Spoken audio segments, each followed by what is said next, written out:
Thank you, Marian. Good afternoon. I think it's a well-known fact that neglected tropical diseases are most rampant in poor people, those who are really of low-income bracket in developing countries. Because what's happened is that we have low-income countries, but we also have those in the lowest quantile of income. And unfortunately, most of these for so many developing countries, live in the rural areas. So I'm going to be looking at alternative financing models that really will work. When I'm talking about resource poor, really I'm looking at mainly those focusing the rural areas. And my presentation is going to look at just an overview of resource financing sources that are community-based and those that are that come out of the community.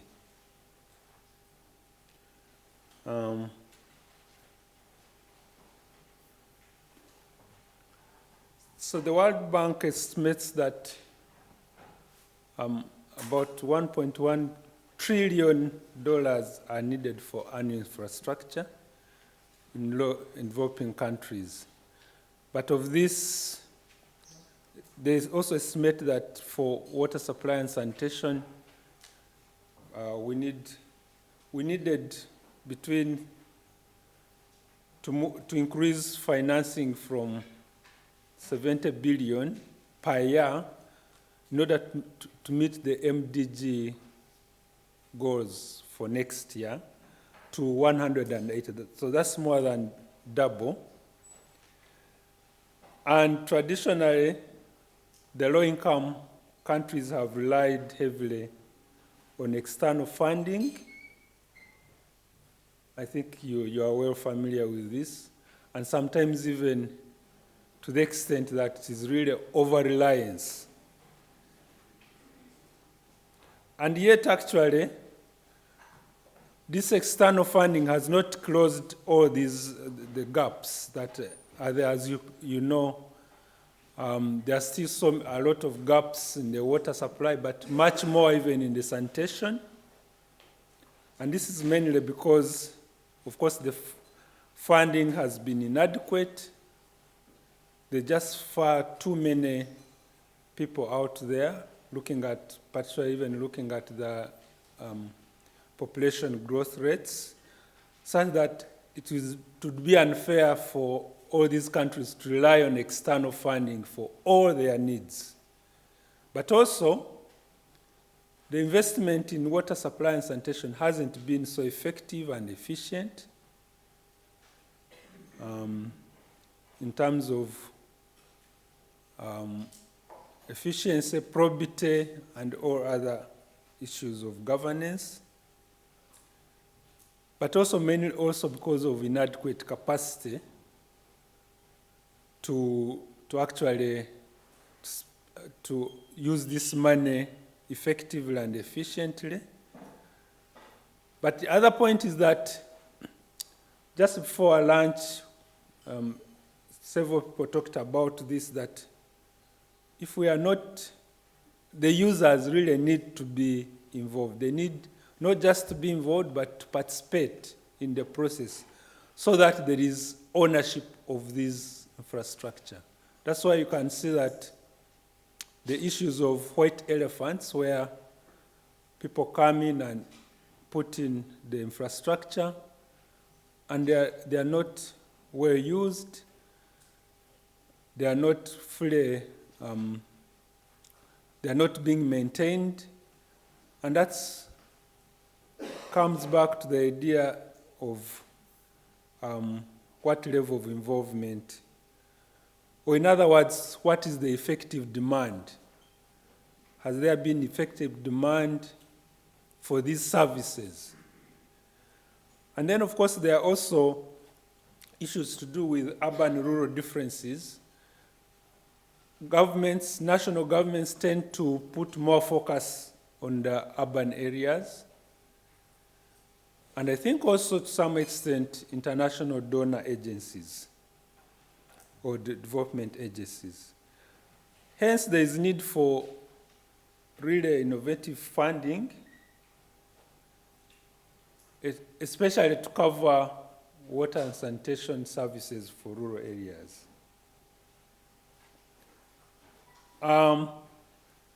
Certainly, the most sustainable way of financing water and sanitation services should be cost recovery. In other words, the user should be able to pay all the costs pertaining to the services. However, this is not practically achievable all the time because of low household income levels, and as we said, the rural areas are mainly the ones who also fall into the low income bracket. But there is also an issue. They may have the capacity to pay, but they don't have the willingness to pay for the services. There's also an issue of high cost of technological options, especially in water resource areas, and also the issue of sparse populations, which creates these economies of scale, especially for rural areas.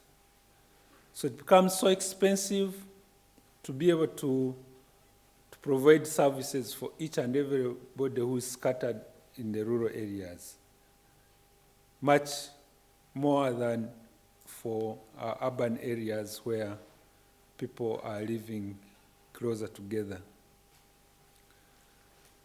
But if full cost recovery cannot be achieved, then I think the good practice would be to go for partial cost recovery, which at least covers operation and maintenance costs. So in other words, be able to have the capital costs, but at least make sure that the people pay for all operation and maintenance.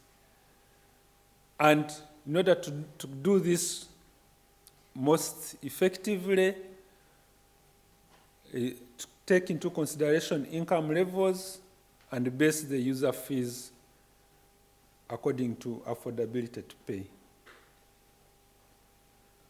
Now, looking at the non-community funding sources, the one that tops the list, my list, is the national budget allocation. So the government should be able to allocate funds for infrastructure development. But we could also have concessionary loans obtained from international development agencies. We could also have the national government do cross-subsidization, say cross-subsidize from, say, the urban to the rural, or from one area to another. Say, for example, an industrialized area compared to one which is really so remote. Or we could have direct grants, which could be from governments or from international NGOs or international donor agencies. But we could also have the funding in terms of technical assistance, say, for example, by the government or some donor providing design and feasibility study work and O&M people to provide the services.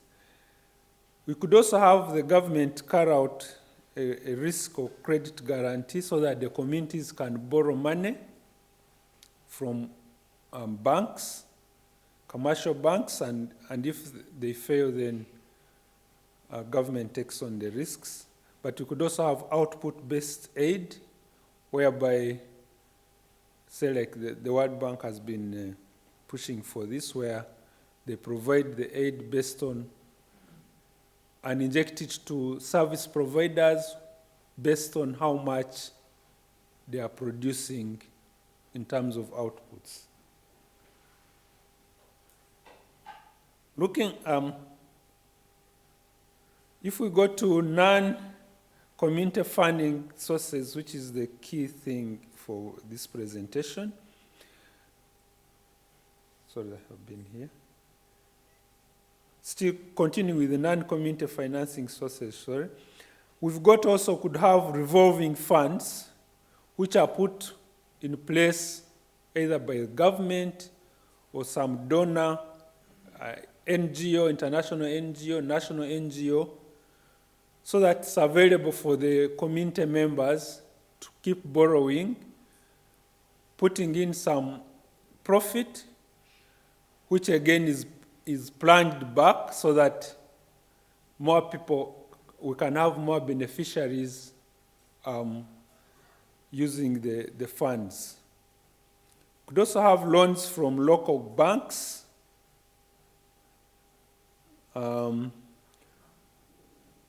taken on by the community, or either in form of community groups or individuals.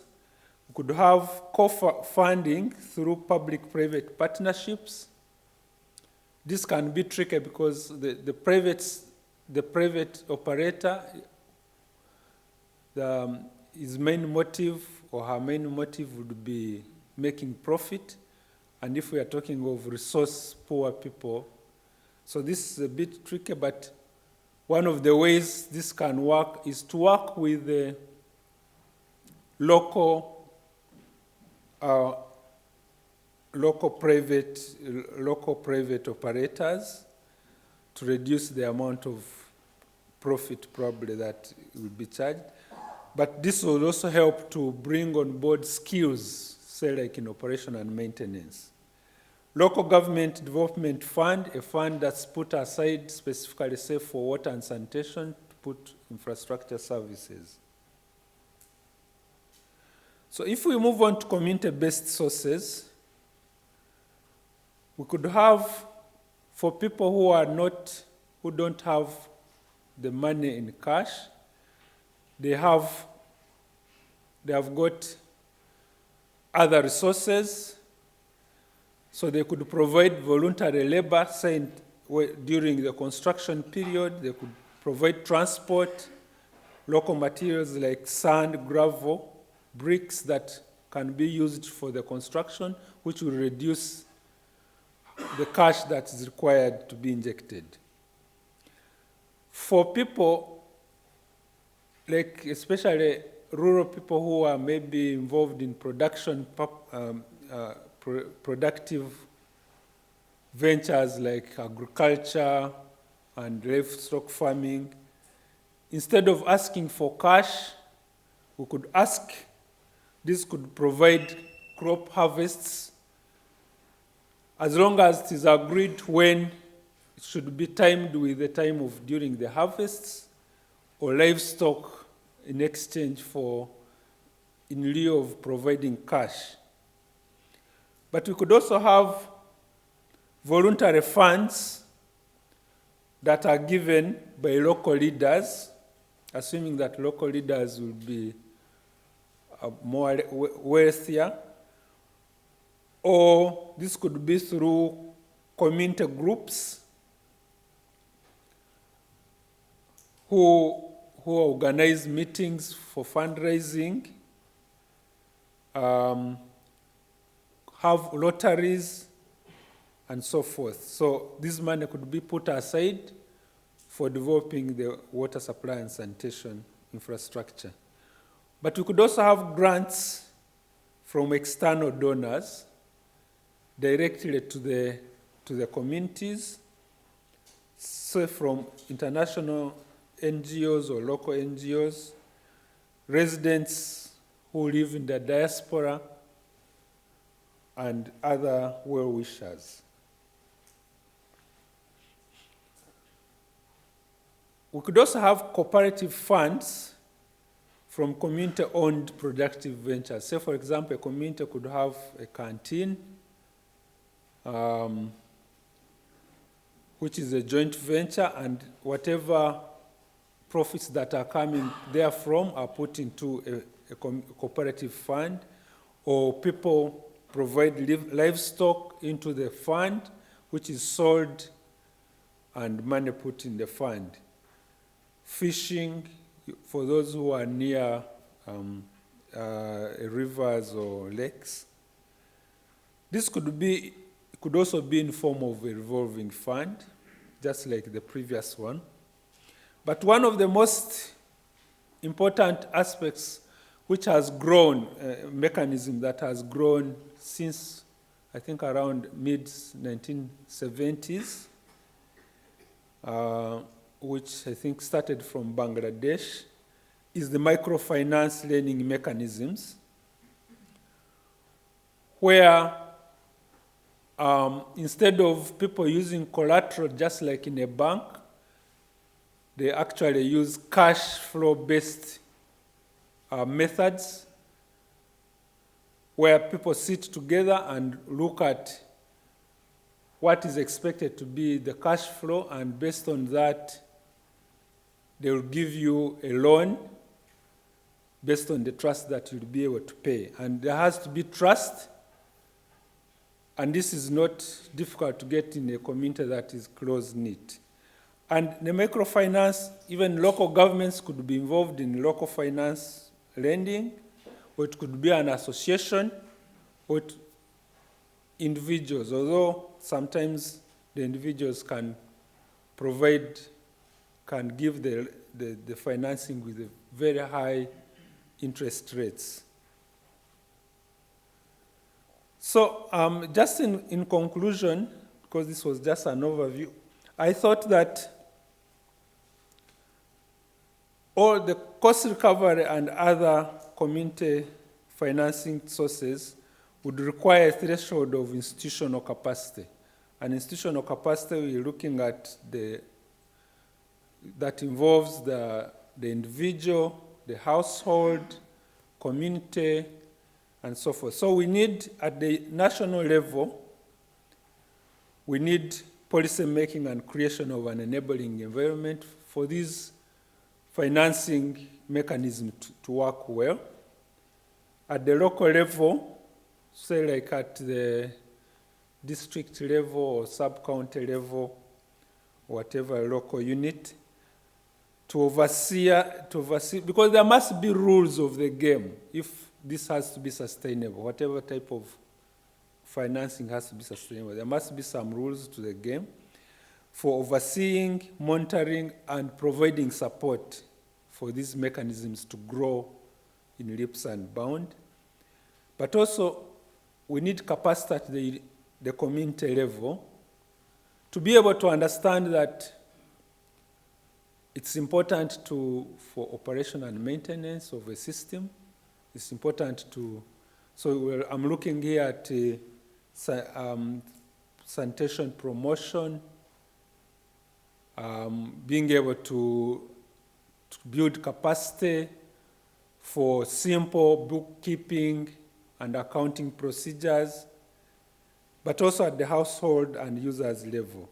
But also most important is effective accountability structures that must be in place so that if somebody doesn't follow the rules of the game, then they should know that it is risky and something will happen that will teach a lesson. Thank you so much for your attention, and you can email me and can get more information about WEDC on that website. Thank you so much.